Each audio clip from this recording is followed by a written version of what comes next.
So, those of you coming in, you are listening to the In Kinship podcast, a podcast for makers, makers who crave a vibrant life on their own terms. I'm your host, Tina Vandenberg, and today's guest, Ann Tilley, I think really embodies the idea of living life on her own terms. And I would say vibrantly, because I've seen the glow in her face, and I think this looks like a happy go lucky human. And I'm thrilled to talk to her. Ann, welcome. Thank you so much for having me, Tina. I'm excited to be here. Good. Those of you who are coming on, before I do an official introduction to Ann, feel free to put any questions you might have in the chat. Feel free to put any comments you might have. At the end of our show today, we will open that up so you can come in and you can talk with us if you want, or I can read your questions. We're excited to have you here, and I'm just grateful. So, before we officially get started, I probably did the introduction a little soon. I might do it again for people that alter it. Um, Anne and I were just chatting about the weather because I find it fascinating. I don't know if that means that I'm getting old or what, but I'm like, so what's the weather like at your house? Anne, what's the weather like at your house? It's incredibly dry and mid 90s, pretty much, like brutally hot. Although we did have a little bit of overcast weather, so I could get some stuff watered. But yeah, it's been pretty brutal. Ah, and where are you calling from? Central North Carolina. So today I live more rurally, but today I'm in Greensboro, downtown Greensboro at my local maker space that I spend a lot of time in. And I'm now an official employee. So That's so exciting. I love seeing, if you're not listening to the podcast, excuse me, if you don't see the video or you're not here live and you're listening, you might not know this, obviously, because I'm just rambling here. Behind Anne's head are tons of beautiful cones of yarn. And it's really fun to see that. And I can just imagine all of the artwork that must happen. Tell us a little bit about the makerspace while people come in.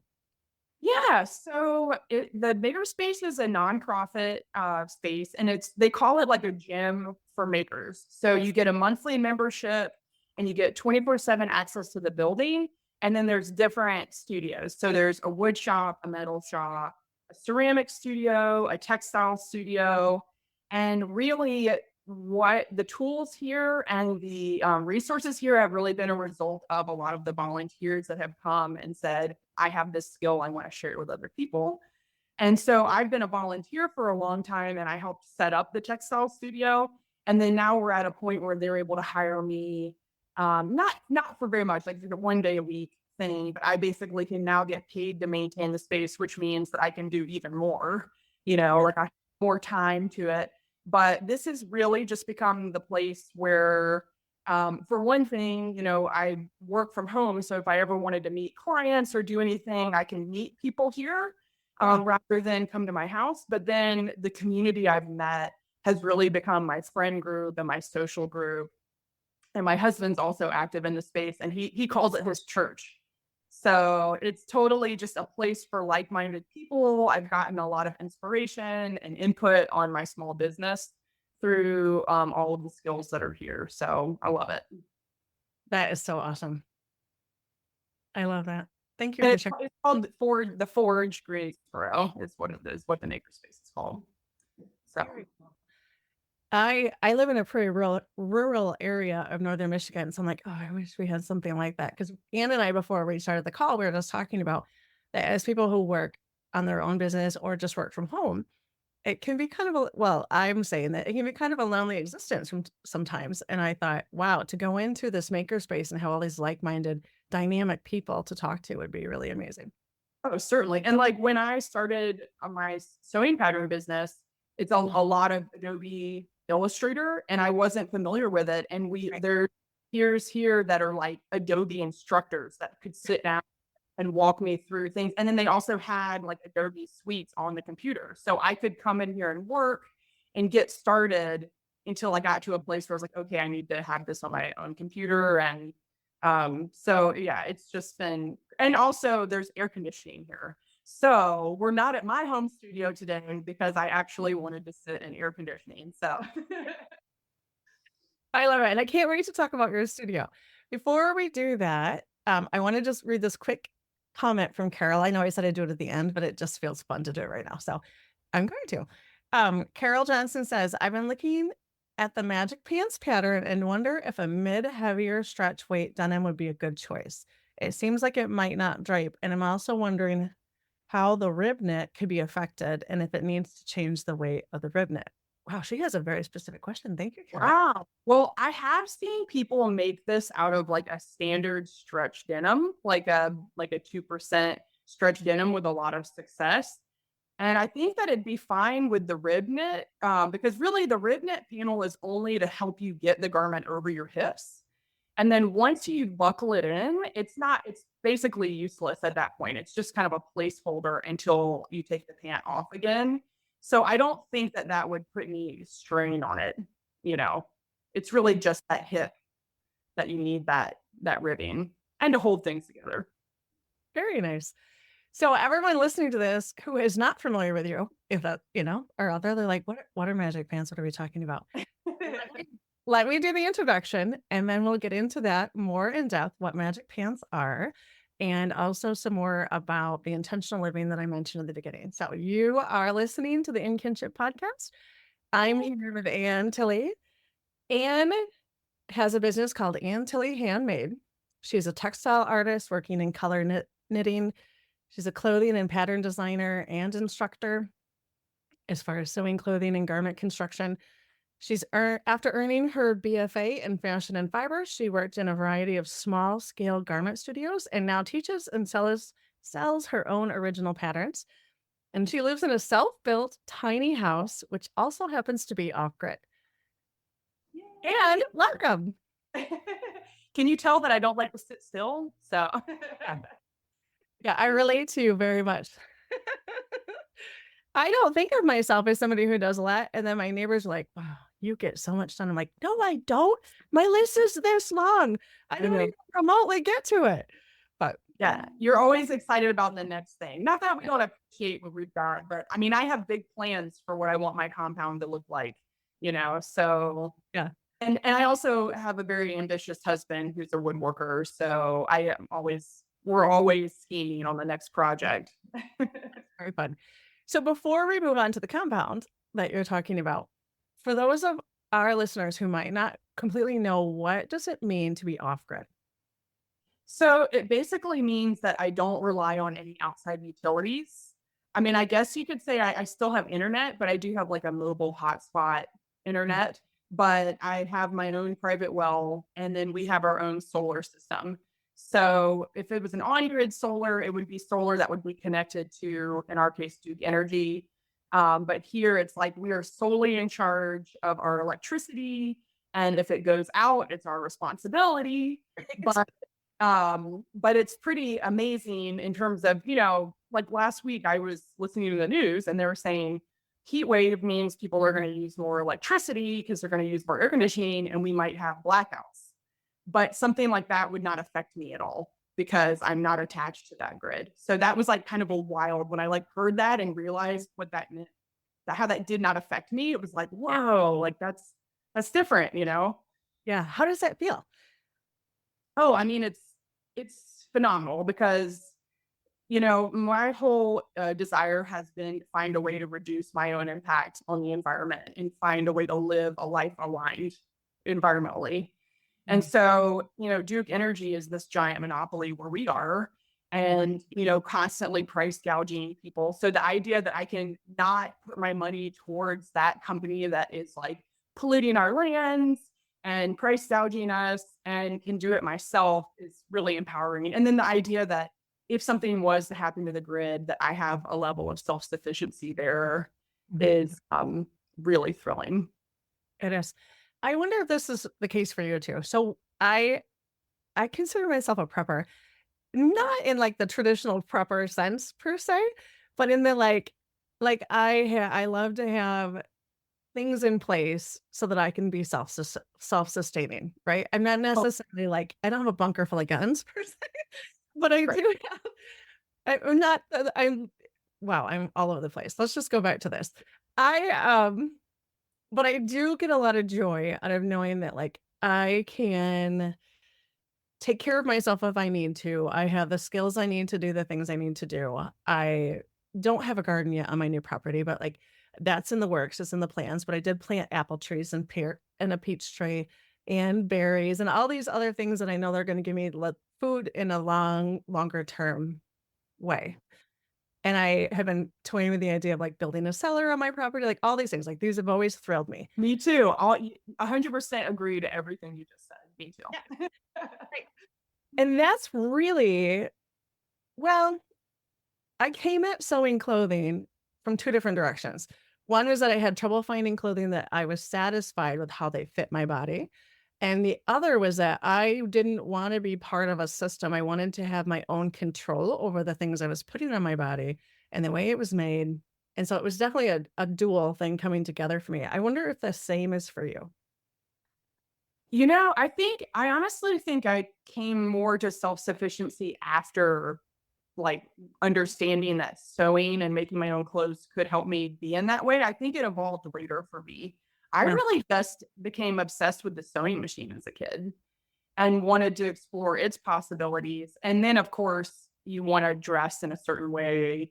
And then the fast fashion thing, it was like, oh, I want to be autonomous and think about it more from that direction. But the nice thing about sewing your own clothes is there's so many wins to be had, Yeah. whether it's custom for yourself or you're supporting fast fashion or you're using upcycled materials and you're being environmentally sensitive or there's so many ways that it's a beneficial hobby.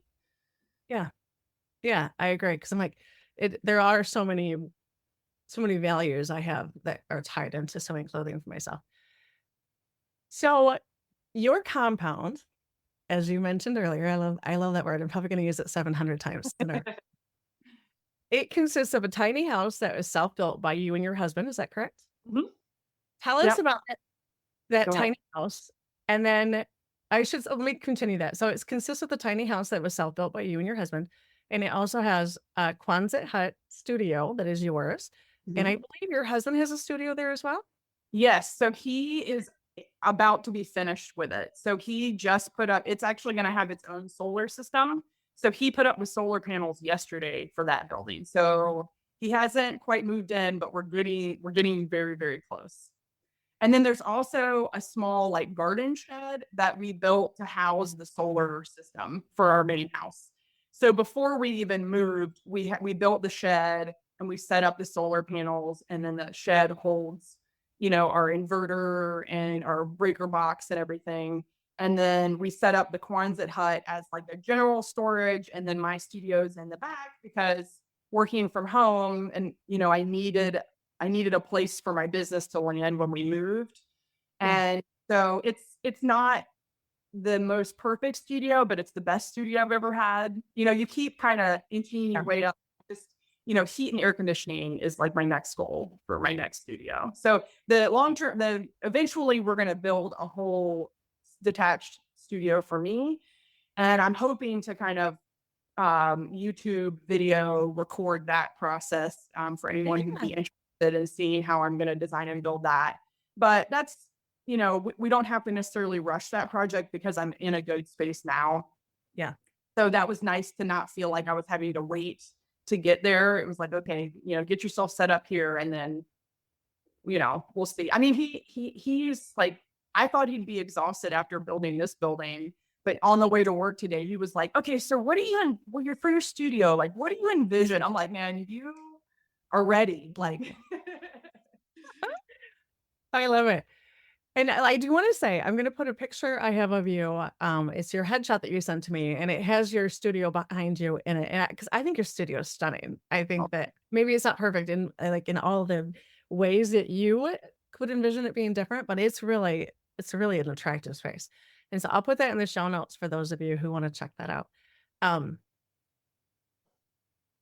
I want to talk about solar panels just for a moment because I have a tiny house as well. It's 400 square feet, which I think is the same me square too. footage Yeah. as yours. Yeah. I did not build it myself, but I did gut it and refinish the inside. And I worked as a carpenter in my 20s. I feel like you and I are just like we have a lot of parallels going on. But when I first had the little house and I first was divorced and I was looking for property, I toyed really strongly with the idea of going off grid and finding property where I was completely off grid. And I was thinking of maybe even water catchment. I had a composting toilet at the time. I lived in the little house on a friend's property for 2 years and I had a composting toilet, but I was attached to their electric grid just via an extension cord. So it was like very little that I could actually run. Um, but when I was in that research phase, when I was looking into that, it felt like solar panels and the inverters and the batteries and all that felt like a really big learning curve. Did you find that to be the case? Well, I mean, to be fair, my husband was mainly the one who was like the fearless one that felt like he could just do it, and he did. Right. Which is, I mean, I feel like half of it is just having the balls to say that you're willing to try.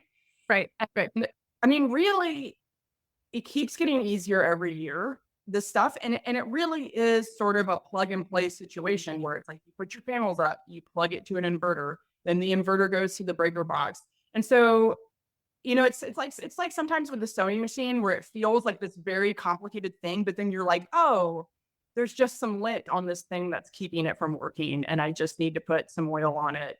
And so I think it can look intimidating before you start researching, but I know that there's one single guy on YouTube who just has like the best videos, and he pretty much just watched all of his videos and Nice. then he worked with a couple of good companies that then also gave him input on how to put it all together. But we moved onto land that had never been lived on before. And so it Mhm. was going to cost us, over $5,000 just to get a landline, a power line come in. So we kind of were like, well, if we're going to put all this money into that, then we're never going to get to our off-grid days. And so we were like, we might as well take that money and invest it into our own system. Right. So it was mostly him, to be fair. But of course, I've learned a lot too on the way. And just, I mean, I really think it's just the fearlessness to start asking questions and researching, watching the YouTube videos to get started. And it keeps getting easier every year and Right. cheaper. Right. Nice. Right. Because you mean because your main expenditures have already occurred, or because just the nature of solar electricity is becoming cheaper? Yeah. Just like there's incentives, there's more people making it, and it's just Yep. like it's becoming more accessible for sure. So Right. I do think it's just going to keep getting easier for people to get into it. Yeah. Yeah. I can see that. So tell us about building your tiny house. Yeah. So again, this was my husband being like, I want to build my own house. And I was like, oh, this is incredibly overwhelming, but, I had no money to really, I had no idea how I was going to own a home. But of course, that was a dream. I wanted to get out of the rental house. And I just didn't know how that was going to happen. And we were lucky enough to inherit some land. And Mhm. so then it was kind of like, okay, well, we weren't sure if we were going to be happy living on the land. But it was such a great gift that it was like, okay, we need to see if we can do something with this. So building the tiny house on wheels made a lot of sense for us because we weren't sure if we were going to be happy on the property. Mhm. There was no power or anything on the property. So we were able to build the house behind our rental house, which was very convenient in terms of electricity and everything, and then be able to move it when we were ready. And so we spent maybe a year designing and then slowly building. We were both still working. So I think it was like over the course of like 5 years, we built the building, which I mean, it's like you watch some of those videos and they just like put it together like that. But it took us a lot longer and I had to kind of stymie my expectations of how long it was going to take, considering that neither of us have construction skills per se. Like my husband comes from a furniture making background. Mhm. And so it was like two novices coming in. But each day, each project was a thrill to be like, oh, okay, I researched this and I implemented this and it worked, you Right. know, and and then we spent, a couple years getting the land set up because we had to get a well put in. Mhm. We don't have a septic system. So because we're a house on wheels, we're not required to have a septic system. And so that enabled us to do the dry toilet and do a Yep. gray water system for a Yep. rental, which is what I prefer in terms of I don't want to have to pay a lot of money for a septic system to be dug into my woods and, you know, Yeah. so that's been a new change of lifestyle doing all that. But yeah, I totally thought I was like, I can make all my own clothes, I can make my own house. And it definitely was a reality check. But then we did it and it Yeah. worked. You know, and then it's like funny because people are like, so you live in it? I'm like, yeah, like it works. Like we Did it can do fall down around your ears? I mean, when they pulled it out of the driveway, I hadn't slept for like a week because I was like, it's gonna explode. All the windows are gonna shatter. Like every horrible thing was gonna happen. Right. It was being pulled out. Of course, none of that happened. Nice. Uh, so it's amazing how, yeah, the things I feared the most ended up never being a problem. Yeah. But yeah, we love it. We've been in it for about 2 years now. Very nice. Very nice. So when I ended up finding property, it ended up being um not what I was expecting. I was expecting to be someplace out in the country more so, and I was gonna have this off-grid existence and all of these things. And then I found property that just really spoke to me and it ended up being in a residential zoned area. So I had to do things that I didn't necessarily. You have to make those compromises. So I put the electric in and it was like $5,000 and the septic and all of those things happened. And then I had this issue with my septic last week and I'm like, I never had these issues when I had a composting toilet, which of course is sort of ludicrous, but I was like, "Ah," but that's Right. all taken care of and cleaned up. But um, what do you love about living in a tiny house? Well, I mean, I joke that the main reason I built a tiny house was because I didn't want to clean, and I just had the smallest, but it's true. Like I can clean my entire bedroom in 15 minutes Right. and dust it. And I love the intentionality of the space because since we designed it for us, I made a huge kitchen. So it's a full size kitchen because I knew that mattered to me. And then I allowed other things to be smaller. And it's far from perfect because, of course, if I was to build it all over again, I would have the knowledge of the first one. But I love the fact, like, I know this is so little, but like I have a little container that I keep all my nail polish in. And I bought a new nail polish and it didn't fit. And so it was like, okay, well, I have to get rid of one.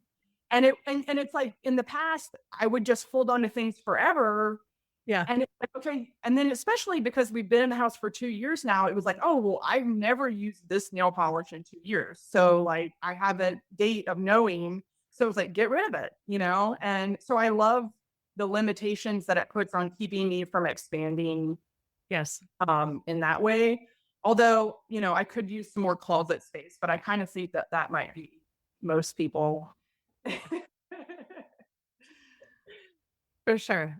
What let me just say, like, this resonates with me so deeply. I actually, through the years, like, I've done a lot of studying on myself, like, figuring out I believe that the more we know ourselves, the better chance we have at happiness is like, I guess, is like a belief that I have. Like, the more that we understand what brings us happiness, the more that we understand what stresses us out, the more that we just understand ourselves as people. And so I know about myself that if I have too many things, whatever that is, I get stressed. I get stressed by the amount of things that I can have. And that is, I'm not a minimalist, as you can see behind you. Like that's not my either, but I like having limitations on the size of things. And so I completely resonate with the nail polish scenario. And it happens in my house a lot too. But I also have an 8-year-old who's a freaking hoarder, right? I mean, he's not truly a hoarder, but he feels like a hoarder. Like that. No, they can hold on to Yeah. things. Yeah. And so like he shares my studio. So over there, he's got a space in my studio and it's like full of all the things. And like he'll like mine through the recycling bin, which is great, right? Because he wants to make things out of those things in recycling. But like he'll like hang on to them. I'm like, babe, there's gonna be more recycling next week. I promise you. And he's like, but mom, this could be something. And I'm like, No. Oh so yeah. I mean, I'm at a maker space right now. It's yeah. literally all people that think that everything has potential. But yeah, I mean, I do think that, the downsizing process, we spent years. Like I honestly think that downsizing is a skill that you build. It's a muscle you build. And it takes a lot of psychology to Mhm. assess things, go back and look in drawers and clean things out. and learning how to let go of things is Right. like, I mean, I don't think that that's not necessarily the easiest thing to do. And I do think it takes repetition and practice. And I mean, we lived in, before we moved, we had a 1,200 square foot house, which for a lot of people would be small. But I remember there was a room that I didn't really use and I just would pile stuff in it. And it gave me so much guilt that I didn't use that room. And so Yeah. that's how I knew. I was like, a tiny house I think is gonna be good for me because I somehow, for some reason, I have guilt about things that I'm not using. So Yeah. this will force me to like let go of those things and hopefully get purge some of that guilt that I have. Right. I resonate with that as well. And that idea of like learning what is enough and how that feels in your body. Like, this is enough. This is what I need. This this will fill all these needs that I have and I'll be okay in this space. Do you see yourself living? I mean, obviously no one knows what the future might hold, but do you see yourself living in your tiny house forever?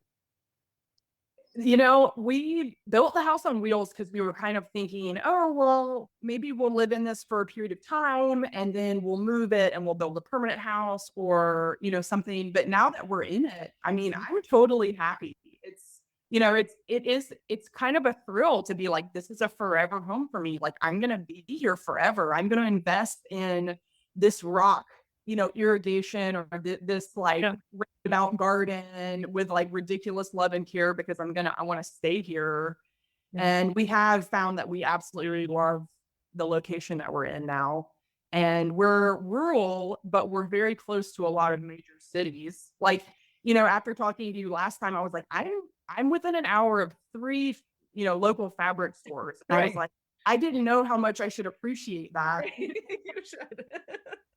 But That's yeah, fun. as of right now, I mean, the things that I feel like I miss about the space is really just that I can't have dinner parties and have guests over as easily. Yeah. So the music studio is going to also be a guest suite. So we'll have a full bathroom in there. Yeah. So we'll have a second bathroom, which will be great. Mhm. And then I guess I'll just have to build an outdoor dining table at some point. That's probably just not something that'll be in my life as a dining room, Yeah. It'll Yeah. just be, yeah, outdoors. So Great. that's the other thing about tiny house living is it pushes me outside more, which was something that I wanted was to just be outside. And sometimes it can be so cozy and easy to stay inside. And so I love that component. That reminds me of, have you ever read any of, I think it's Dan Buettner's books or seen his maybe Netflix series, The Blue Zones? Mm-mm. It's one of I read it probably, I don't know when it came out, but whenever it came out, I'm going to say 15, 20 years ago, but it might have been, time is hard to tell. So, he really, very simplified premise of the studies that he did is that he studied the zones or the areas in the world where people live the longest and had like the most healthy lifestyles and sort of were the happiest for the longest amount of time. And he then collated all of that information it down and he brought it into like 9 pillars of what all of those people had in some way in their life. And I love this. I love how when we can really fine tune something, we can see the simplicity of what we actually need, right? Like what we actually need to be happy or what we actually need to survive or all of those things. What's enough for us? And one of them in there is everybody in the blue zones lives in a walkable city or a walkable space. And Mm. I don't really myself, but I like the idea and what he puts out there is that when we live in ways where it's really natural and easy for us to do the things that we want to do. Like if you want to walk more and you live someplace where it's really simple to walk more, you're going to walk more. And I'm like, so I love the idea of taking those barriers down, which sounds like exactly what you're talking about. When living Yeah. in a small house takes away the barrier of like, Well, you like know, I remember, so I grew up in the city and I grew up going to like the YMCA where you would get on a treadmill in front of a television in the air conditioning. And I remember being like, I hate this. Like I want to walk on a nature trail. right, And then our rental house, I would have to drive like 20 minutes to go walk on a nature trail. And I was like, this seems stupid. And so right, now where we live, we're part of a bigger piece of family property, Mhm. and we have these big walking trails. So I can literally just walk out my door down the hill and I'm on a trail. And I don't have to get in a car to get somewhere to. And so, yeah, talk about like a life goal. Like that means so much to me to have that access to, encouraging me to live healthier, and I don't have to drive anywhere because that is the downside of the rural living is being more tied to your car. It is. Um, so Yeah. So I also, the property that I have, it's not family property, but the person who owns the 20 acres behind me has walking trails and he lets me walk on them. And so like I give him honey because I have bees. So I'm like, oh, please I never love stop letting me walk on your trails because it's just so effortless. And it's like, it's amazing how just a small little hurdle can really derail our best intentions. so we have been debating getting bees. Do you feel like there are a lot of maintenance? Well, it depends on what you do. So I love the way that I keep bees.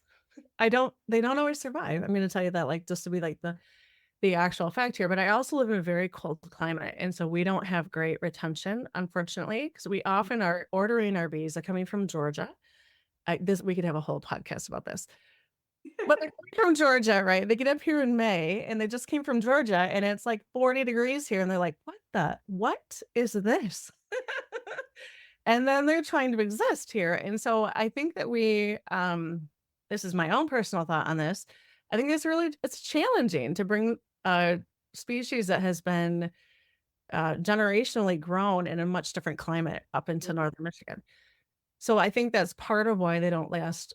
We don't have as great a success in overwintering them here. However, let me simplify this answer. I do top bar hives, which I absolutely love. And so I'm reading a book right now called Beekeeping with a Smile, I think is what it's called. I can't think of the author. But the idea that he has out there, he's an author that's coming from Russia, someplace in Russia, that has a climate kind of similar to my own, but he's really advocating for finding swarms so that you have bees that are at least have had a couple of generations of being Acclimated. in your climate, right? And like finding swarms is not as hard as it seems per se. Like, so when I'm more settled here, I just moved in December. So when I'm more settled, I'm going to put some swarm lure traps up in my trees and see if I can Ooh, catch some swarms. But one of the other premises is that bees know what they're doing. They don't need us to interfere, right? Like what they need is they need us. What we need actually is we need to produce bees in a way to where we can get into that and take the honey. So that's really the only reason that we might manage or that we should be. This is a lot of okay. shit, that we should be managing the bees. So once I get my hive out there and I built the hive myself, and once I get the hive installed in or hopefully it's overwintered, I'm just checking to make sure that there's evidence of the queen still, because then I might interfere if somehow the queen has died or something has happened or they've kicked her out or whatever might have happened. So I'm looking to make sure they have brood. But other than that, all I'm doing is managing their space. I'm making sure that their space is large enough, but not too big so that they don't want to like leave. Like I'm trying to make it so that the house is as nice for them as possible so that they'll stay in it. And so like I've been in it like twice this year, right? And I'll get into it. I'll look for signs. I'll walk by it every day or so, and I'll look for signs that they maybe are overcrowded, and then I'll add a little more space in there. So Okay. for me, it's really effortless. And then because I do a top bar hive, which doesn't have a frame, I can't spin out the honey, so I have to crush the comb, which has some advantages. The advantage is that I get a lot of wax, and also that it helps with some disease simply because they're not reusing some of that old comb. So it's like it takes some more energy to build the comb again, but it's also potentially helps us stop any issues that might be happening. What else? Fun. I have a I lot I could say. I wanna do all I just wanna do all the things, like, Yeah, yeah. we found a bunch of wild muscadine grapes growing on the property, and that was great fun to harvest those, and then we did the research to make the wine, and so, I mean, it takes some effort and some research, and so we're trying to take good notes and stuff, but I wanna do all the things. I wanna have the cellar with the homemade everything and Yes, of course. Yeah. Well, I find bees to be really simple, but I know that I also have friends who are beekeepers that keep more traditional hive. And by traditional, I guess I mean more modern, the Langstrom white hives that you're probably really used to. Right. And they just are in there a whole lot more than I am. And you just are choosing which path you like. I like the hands-off path myself. So, Cool. Thanks for sharing. yeah, you are welcome. So, again, I think we could talk forever. Yeah, this could be a 2 or 3 hour podcast. But before we go too far in intentional living and off grid, which I think is fascinating, um, tell us more about your business and Tilly Handmade and those magic pans that got mentioned earlier on, and how you got to where you are right now as far as Yeah. business goes. Yeah. So I, took a traditional fashion college route and got the basics on pattern making, draping, design, construction. And then I worked in a couple small scale factories where I got to work really closely with the pattern makers and the designers. And I was usually some sort of technical worker bee. And then I just really got to where I was like starting to practice pattern making in my home studio, making things for myself. When I decided that I didn't want to buy clothes and I just wanted to make clothes, I Mhm. used that as an impetus to practice, just with repetition. And I got to where then I started taking on clients and they would have a concept. I had this idea in my head that I was not a designer and that I was a technical designer. Like I was not a creative designer, which is ironic because I also identify as an artist, but I Right? did identify as a creative designer. And so I was like, what I like is the construction and the engineering. And Right. so, but then you have to design something to then construct and engineer the garment. Right. So Yeah. that was definitely a skill that I started to build is like, and then I started a couple of my own original clothing companies where I was designing the garment, making the garment, and selling it to customers. Yeah. Actually, in my first business, there was no sizes, and I would teach you how to measure your body, and they would just send the measurements in. And Yeah. I had one pattern that fit me, and then like using their numbers, I would cut out their garment, which of course was a lot of work, and I charging enough Right. still helped me build confidence. And then the side effect actually was that then I developed this whole book of all of these measurements of all of these people. And so then that started to help me understand when my next clothing line came around, we did, small, medium, large. And I was able to look at those numbers and it helped me to understand grading more and starting to see patterns in the body. And yeah, then with the next business, again, I was like building my skills as a designer. And actually with that business was when I did I freeze? Okay. Nope, you're good. Was when I developed the magic pants pattern. So that was originally going to be something that we were going to manufacture and sell. And then the business closed. And so I was sitting on this like really fun design Mhm. and I started teaching, my local fabric store was trying to get me to teach new classes. And I was like, well, I have this pant pattern, you want to try this? And then they were like, you should sell this pattern. And so I did not feel confident about knowing how to get there. But, thankfully Sure. for YouTube, like through the internet, through the community at the Forge, I was able to start, first you just kind of look at other people that are doing it and start emulating. So eventually I figured it out. There's and people are making the pattern. And the magic pants have been incredibly successful considering that I'm only selling on my personal website and in a few local fabric stores. And so the only way that people are hearing about me is through word of mouth, Instagram, and YouTube, because I also have some YouTube videos out. And but I think people are loving the magic pants for so many reasons other than I even anticipated.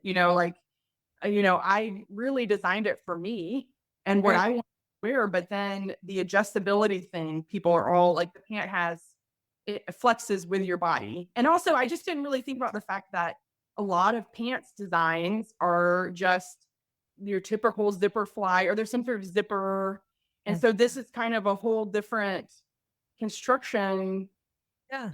But again, it's like you're alone in your house making these things, and then you don't really think about what you're, putting out there. So I really appreciate all the people who have reached out to me and said, thank you for this design and helping them in their life. And it just feels like an honor to be able to help other people feel good in their body and in their clothes. And I'm just going to keep it. So, So, for those of you listening, Anne was part of the Break the Rules of Sewing series that I did back at the beginning of May. And at that time, you were just releasing your second pattern or third pattern. You have an undies pattern too, right? I also have some PDF only underwear patterns. But yeah, my second kind of big pattern was just coming out. And And that had been about a year in between. So, and that was the Endless Summer top. sure. Yep. Mhm. Tell us, how did that come to be? Again, that was another design that had started with the last clothing business. And I always, approach design where how I want something to function in my life. And Yeah. so I wanted this, lightweight, summery garment. A lot of my designs are inspired by vintage construction techniques. And I'm that person that's always looking at the design details in the movies or on the street, like picking out things. And so it was sort of an amalgamation of a few designs that I had been enjoying wearing. And the funny thing is, I came to fashion because I wanted to dress different than everyone. Right. And when you start to make clothes for people, then they start looking like you because then your clothes, you know. So I think it's kind of funny. So what it usually ends up happening is I usually have these prototypes that I'm wearing for a couple of years. And then I finally get the pattern together and I get it out there. And then by that time, I'm kind of tired of wearing it. And so I'll like then that helps push me into the next Yeah. new design and start working in that direction. So probably I have two more designs that are sort of like in like pretty close to coming out. But the beauty of this business model is that I can really choose to push to release them or not release them. So what I'm focusing on right now is making new designs for myself to start testing and wearing and start thinking about the next designs. And then I also have like a relatively active studio art practice. And so I'm thinking that the month August is my birthday month. So I was thinking for the month of August, I would just make art and let that be like my sort of art month. And so I love the fact that there's still that business side of me that's like, you need to be posting on Instagram. You need to be like working on the next pattern. And then it's like, I don't have to, Mhm. like no one's saying that I have to come out with a new pattern every month. That's not the point of slow fashion. And I don't have to adhere to seasons like the way we used to do in the clothing business when you would make and sell clothing. Yeah. So I'm still trying to navigate, what society tells me I should be doing, and in American society especially, go go go, and then what works for my lifestyle. And I'm still working on that. That it is ebb and flow. Monday morning I wake up and I'm like, oh, and then it's like, no, you can go make yourself a swimsuit. It's okay. You go make Right. yourself a swimsuit and go swim with your friends. It's okay. Right. Like, And then as an artist, like, and it's so hard to really ingrain this into your mind though, but part of the creative process is to make things. So exactly, even 100. yeah, And if you stick behind a computer, then you're going to erode that side of you. And yeah, that's definitely something I've had to remember to be like this, like the playtime is when you come up with the new ideas. And so it is valid for you to spend a month just making clothes for yourself yeah. or for your friends and family to figure out where your path is. So I mean, I love making clothes so much that I had to figure out a business where I could do it, all the time. So I Yes. did. I love that. I had a question that just jumped right out of my head. Oh, here's what it was. So you, as you're sharing this process, it sounds to me, tell me if this is wrong or right. It sounds to me like in your life, you have progressed simply by doing the thing, and then the next step sort of just appears or shows itself. Is that is that a fair statement? Oh yeah, and I I think regularly about how different it would be if I actually tried to sit down and have a 1 year plan or a 5 year plan. Because usually I'm just like, okay, what do I need to get done in the next 2 weeks? That's my, and so I do struggle with big picture concept. And certainly when I got out of school, had no idea what I was doing. People would say, oh, you should do this, you should do this. And I would kind of be like, okay, so I definitely have moved around based on feedback from my peers. And there's definitely been times where I'm like, no, I don't want to do that. And I don't have to do it just because I can do it, and so there has been a lot of false starts. But I mean, one of the beauties about starting a business is that you can stop it. And no, instead, you're not a failure because you closed the business, and you just, so honestly, it's almost smarter to close a business if it's not working for you. Like my first clothing business, I wasn't making any money. And it was like, well, what's the point? Are you a charity? You Right. know, like the goal is to support yourself so that you can live. So you've got to rethink this. Yeah, I love that. So as somebody who can spend a lot of time planning and I get a lot of joy from planning, right? So I'll be like, okay, so this year I'm gonna do this launch and this launch and this launch, and then this is gonna happen, and that's gonna happen, and that's gonna happen. And then like I rarely ever actually hit that plan. And then I get discouraged in myself and all these things happen. And I love to explore and I love hearing a story like yours because I love to explore the ways in which in my own life there have been things that have just felt like the next right step and I followed it and beautiful things have happened. And so I I have really adopted this path of like I can make a plan because it does make me feel good. It makes me feel good to have a plan. And then I'm just going to set it aside and I'm just going to continue forth. And if I end up being on that plan, great. And if I end up not, that's okay too, because I want to have that spontaneity and the flexibility to pivot as the next right thing seems good. Because as you're sharing your story, like there are so many points where that led you into something different. Like you gave you Mhm. the tools you needed to do the next part. And I think that's a really beautiful thing. Oh yeah, like, I mean, the second clothing line I had it with a business partner, and that ended up not being, Right. uh, and, basically we were doing well financially, but then she kinda just, like, pulled the rug out and was like, "No, I don't wanna do this anymore," and I felt very like, like, I Good. put all this work into building this business, and then it's just we're gutting it. But because of that business, I started to develop my skills as a designer and build my confidence there, which has then benefited the pattern business and has ultimately created the pattern business. And so there's no way that I can look at that and say that that was a race Right. by any means. And, so yeah, I think especially because came out of school with like literally no clue of what I wanted to do or what I wanted my life to look like. I just wanted a life where I didn't have a uniform and I had some flexibility in my schedule. Like I never wanted to work a conventional full time job, and I Right. never wanted to work corporate. That was like the only things I knew. Right. Right. And so I just, allowed it to kind of develop. And I'm so happy with the business model of the patterns because I mean, even with the clothing company, I started the clothing company because I was discovering how amazing it was to wear ethically made, like well-fitting quality clothing. And I wanted to share that with people and help them not support fast fashion. But then it still was this thing where I had to convince people to pay, $150 for a garment, and that didn't align with me ethically. And so teaching people and providing them with the resources to make it for themselves just feels so much more in line with my values. And especially that totally applies with the intentional living of the house was like I started to become addicted to this idea of like questioning what society expects of you and then thinking about what you want your life to be and how can I line that up with my values as much as possible. So that was, and then so now I feel like I've actually hit that spot. Yeah. That's beautiful. I love that.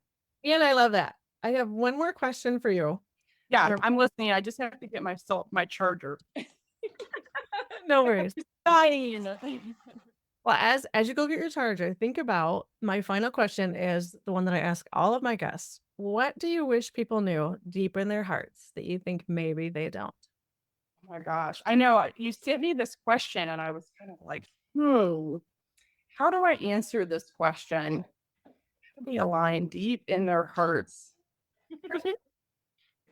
I just, I just really, I know that I personally just love living life by my own sense of right and wrong and my own value system and not, listening to the man or listening to what your parents think you should do or what your community thinks you should do and really believe in living with the values that make sense to you. And maybe it's not living tiny, maybe it's not making your own clothing, but whatever it is that feels right to you, to me it's addictive. As soon as you live your values, then it's like like I told you, I was like, as soon as I made underwear, then I was like, oh, I got to make my own house. Like it was like a snowball. So I just encourage people, especially the slowly evolving to living in a tiny house. I started to kind of question everything. Like, do I need a toilet that flushes? Do Right. I need, these things? And that was huge for me. That was like at the beginning of my 30s. I started to be like, do I need to use conditioner? Can I just use shampoo? Like, did society tell me I had to use conditioner? You know, Right. and I think it's important for anybody at any stage of their life to look around you and say, am I doing this for the right reasons Yeah. that work for me? Oh, and I love this. I'm like beaming. If you, I know some of you are you're just going to listen to this. You're not going to see this, but I am beaming right now. Like I love this. Now I need to make a trip down to North Carolina to see Yeah. to meet up with Ann. In Brooksand. And Roxanne, I know, I'm so excited. I had to almost to pause. I almost said Brooksand, and I'm like, does she live in North Carolina? I think she does, doesn't she? I mean, you Yeah, guys are she's like 40 minutes from me. okay. Yep. Very nice. So we have another question for you. Let's open this up to anyone who might want to chat with us who's here live. We would love to talk with people. So if you want to come on and chat with us, we'd love for that to happen. Or you can put any comments you want in the chat. We do have a question. The question comes from Carol. Carol says, Anne, does your husband use mostly hand tools or does he have any larger electric tools? And how do you accommodate if you need larger electric demand? That is a great question. So Brilliant. it's funny because he loves power tools for all the reasons that I love the sewing machine. But he actually, for this studio build, he's been really obsessed with the idea of not using fossil fuels. So Mm, instead of renting the auger, he like dug all the holes by hand and he mixed the concrete by hand. But the coolest thing was, so when we first started our off grid, we bought two Tesla batteries that had come out of a Tesla car, and those were our principal batteries for a house, which was not enough. right. So ended up upgrading. But then he took the two batteries and basically created a solar generator. And so it's on wheels and it has its own inverter. And so he can charge up the batteries on that generator and then he can wheel it over to his workspace and then he can use that solar energy. So especially for the music studio, he doesn't have electricity up there yet, so he had to figure out a way to bring it. So he would charge it with the solar and then wheel it up. So I thought that was pretty cool, and he's used that a lot. That is very cool. So I have a friend who lives in Alaska right now and she's traveling around Alaska. And so she was talking about she's outfitting her Subaru so that she can travel and work off grid and all those things. So she got I don't think that hers is solar, but it was something like a Jackery. I don't know if you've heard of a Jackery, but like it's a solar generator in essence. So now all of a sudden, like, I think I need a solar generator. And I'm like, what do you need a solar generator for? And I'm like, well, what if this is my own conversation to myself, right? I'm like, well, I've got this little camper and I want to go travel all around and I want to work out of it, which I was going to be working out of it for today, but things, life happened and it didn't quite work out. I'm actually going to leave after our conversation, but I do wanna like, the weeks I don't have my little boy, which are hard weeks for me anyway, I wanna go and just have big adventures, and I thought, "How about that be?" So I'm like, "I think I need a solar generator, I'm pretty I sure." know, right? And basically, he just bought the components and Yeah. just mounted them together on a piece of wood that then he can wheel like on a dolly. Right. So it was very DIY. But yeah, you can see why we get along so well. For sure. Nina, For I hate to interrupt, but just so that you know that we have jackeries and we have solar panels, and you Yes. can charge your jackery with your solar panel. Oh, that's a You bummer. you No, you can can't. is that what you said? No, you can. Right. Oh, Yeah. good. Yeah. I know, Carol, I've been thinking about that a lot. I've been thinking like, no, maybe not this year, because this year I'm just trying to get settled into my property and to like figure out like all the things to get settled in. But like maybe next year doing some bigger adventures. And I am intrigued by probably I'll purchase a solar generator, because I don't know that I have enough electricity knowledge to like do DIY it myself. But I am intrigued by the idea of having something that can travel with me like that, that'll allow me to be more mobile. And like what an Right. amazing time, really, honestly, in some ways, not all the ways, but what an amazing time to be existing in the world. I know. And when it was funny because when we built our tiny house, we made sure that we had an all gas stove and oven because we were like, oh, that's the backup plan is the gas cooking. But then when the sun's out, it's almost a waste to cook on the gas.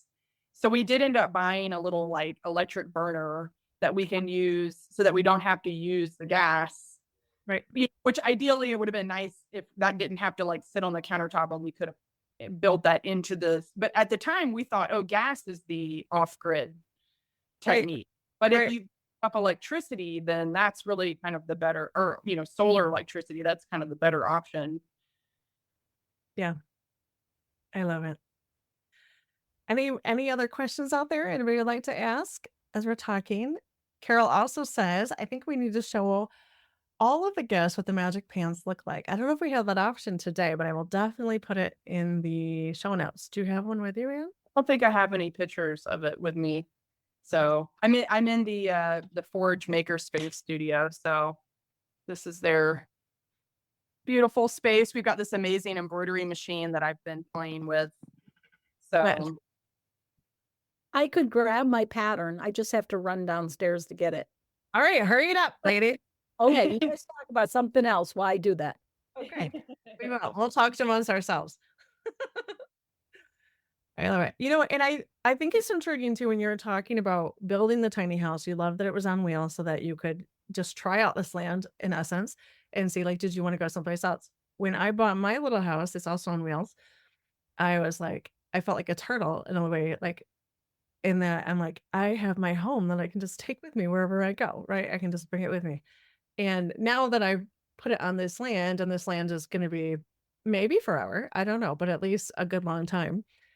It's got a more permanent foundation, and it's here permanently, but it's intriguing. I wonder if you and I have some issues with commitment. okay. My joke was like, oh, it's the millennial way of buying a house is to like put it on wheels because they like can't decide. And I mean, there is a part of me that's like, well, if I don't ever move it again, was it a waste to put it on wheels?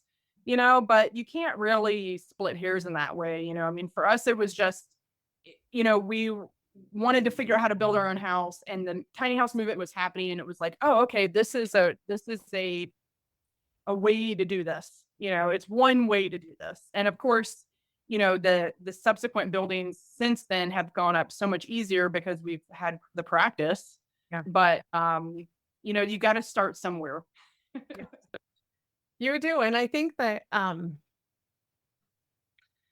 think it probably really fits into the do-it-yourself mentality of having options, right? So once your house is on wheels, you kind of feel like you have options.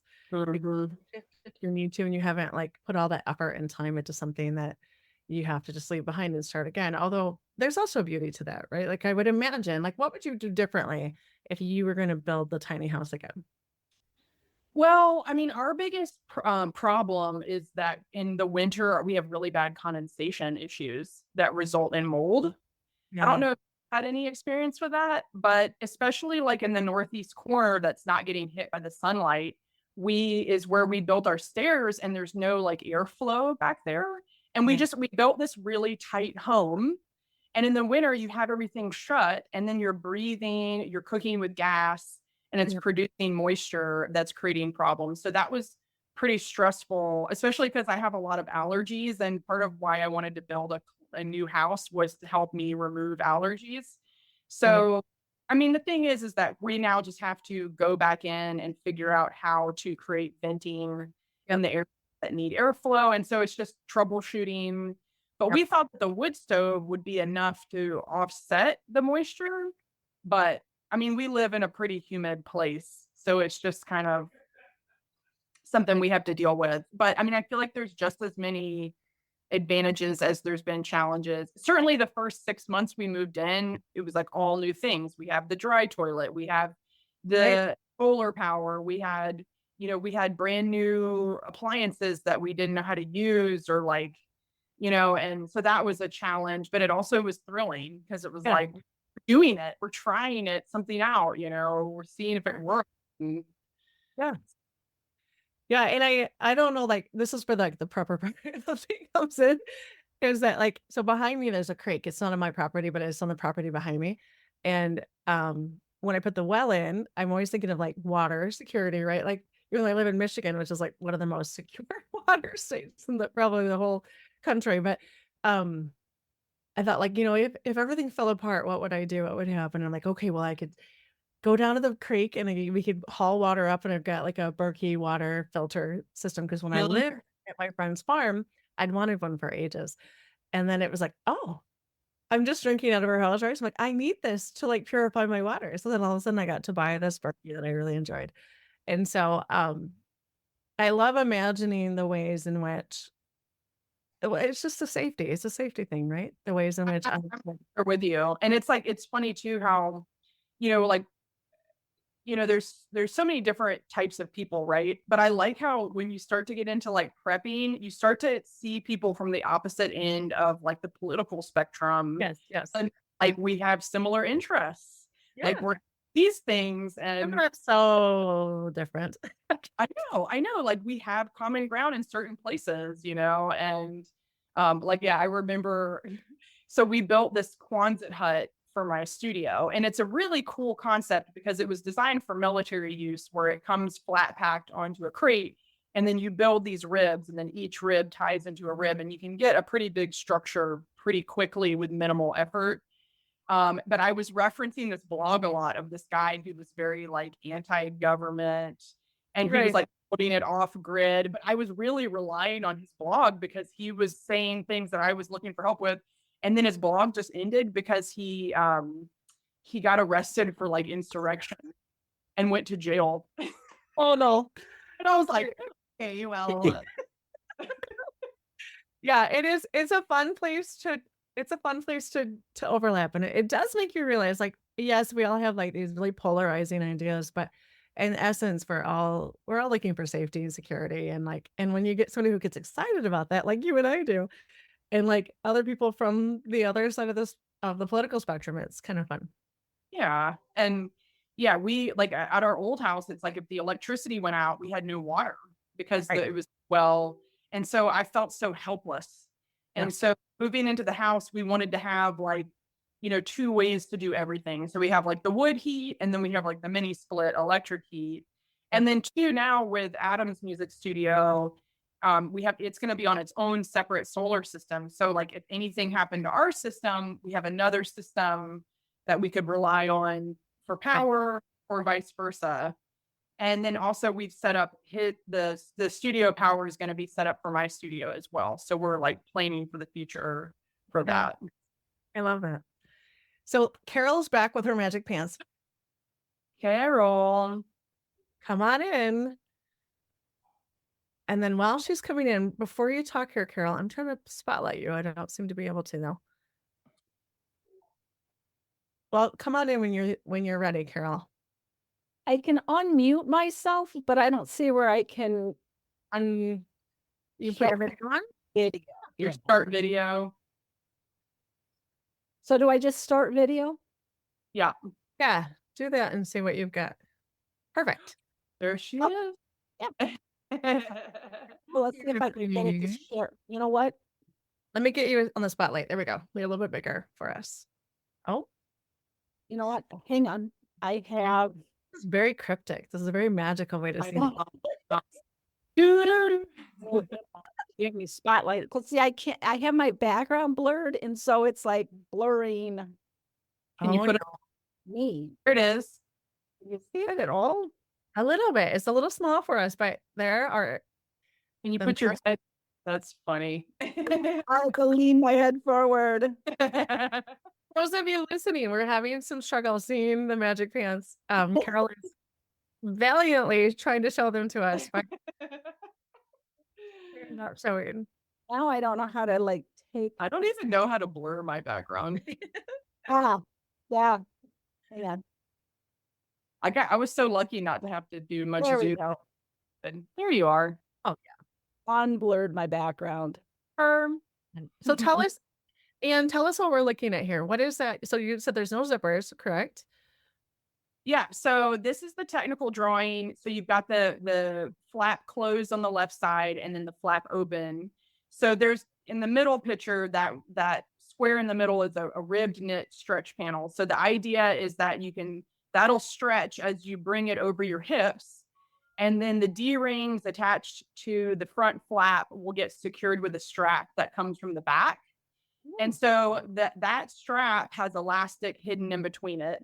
So when you breathe, when you sit down, when you bend over to tie your shoe, the waist will flex. It'll stay tight, but it'll flex with you as you live your life. And I've actually found where I put multiple snaps on my straps because sometimes I'm a little bigger some parts of the year than the other parts. So you can kind of have it be a little bit looser. And so for me, it's just I ebb and flow so much in my belly that I wanted a pant that was high waisted but would still be comfortable. And so that was the ultimate inspiration. It turns out a lot of other people like that idea. So So this is made for a woven, non-stretch kind of fabric, correct? mhm. Yeah, just that one knit panel in there. And Yeah. it's just really to get over your hips.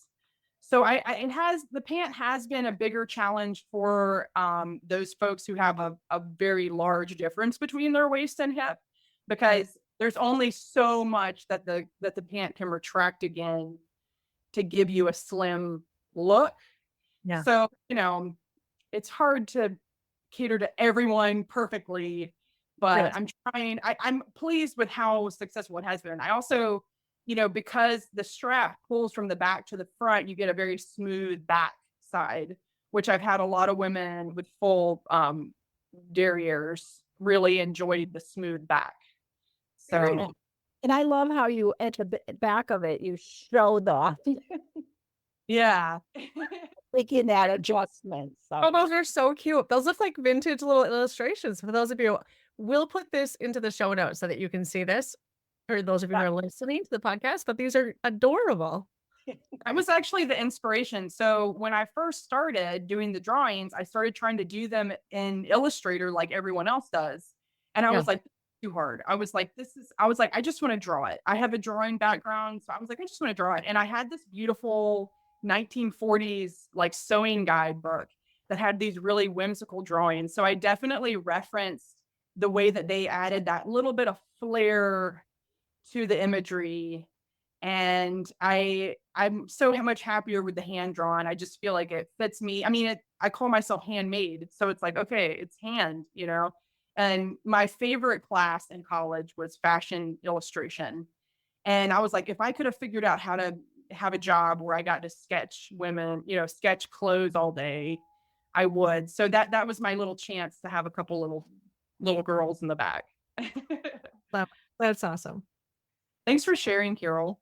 oh, no problem. Yeah, that was awesome. Looking forward to making them with the stretch denim. So Yeah, I would just say that if you go too much heavier with the fabric, the pant's going to become tighter, right, with the thicker fabric. So you might want to think about what size you do depending on how thick the fabric is, because I've designed it for linen, and linen kind of relaxes on the body. Mhm. So if you still want a looser fit and you're working with a thicker material, you might need to give yourself a little extra on the out seams. Like you don't necessarily have to go up a whole size, but you could give yourself an extra half an inch on every out seam and then try it on and kind of bring it back in if you need. So just a thought.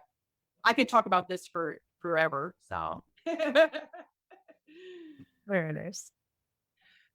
Thank you, Carol. Thank you, Anne. thank you, Tina. Yes, before we wrap up, we did run over a little bit, which is not surprising. We have so much to talk about. I did want to read this comment from Lisa, and she says, "This is even better than I anticipated. Thank you so much, both of you. I'll probably re-listen on the audio too, so I can catch the last bit." She has to take off now, but she's great. Aw, that's so nice. The kind words really go far because, when you run your own business, every time I get an email from somebody, I'm like, oh my God, they hate it. I've ruined it. I've disappointed them. And then sometimes I get most of the time, I get really nice comments. But you always remember the negative comments. And I really, really appreciate when people tell me thank you, or not saying that you have to. I'm not begging for compliments, but I'm just saying if you see someone doing something That you that's appreciate. small business, like encouraging them goes a long way. We all need encouragement to keep going. For sure. I love it. So, Anne, where can folks look at your patterns and see what you're up to? Yes, so I have my own website called tilleyhandmade.com, and there you can find my patterns for sale. You can see some of my textile art. You can find my YouTube videos where I have sew-alongs, as well as just fun sewing creative content, and also classes that I'm teaching. And then I'm mostly on Instagram. I ebb and flow with my motivation. Again, I don't pressure myself to post every day. I try to keep it natural. And then I do have some patterns in some local fabric stores. So I do have one in upstate New York, one in California, mostly in North Carolina and Tennessee. But if your local fabric store might want to carry my stuff, doesn't hurt to throw my name out there. It's just me, so it would just be me mailing them patterns, and that's working for me right now. So Very nice. Oh, and thank you so much for being here. One last comment to read, and then we're gonna jump off. Carol also says, "Anne, I love your details when you shipped my pattern, the little drawings and verbiage." I did. I draw on all of my packages. I used to put stickers on it, but then I couldn't find the right stickers, so then I had to. I love sending packages and snail mail and stuff. So, but yeah, I print all the patterns. I fold every one of them. I put them in the envelope. I ship everything. So it's very much just me in my house. And yeah, I appreciate all y'all's support. Very nice. Have a wonderful day. Thank you all for listening. Thanks for being here. And Yeah, until next time. Thank you so much, Tina. yes, thank you. All right. Bye, guys.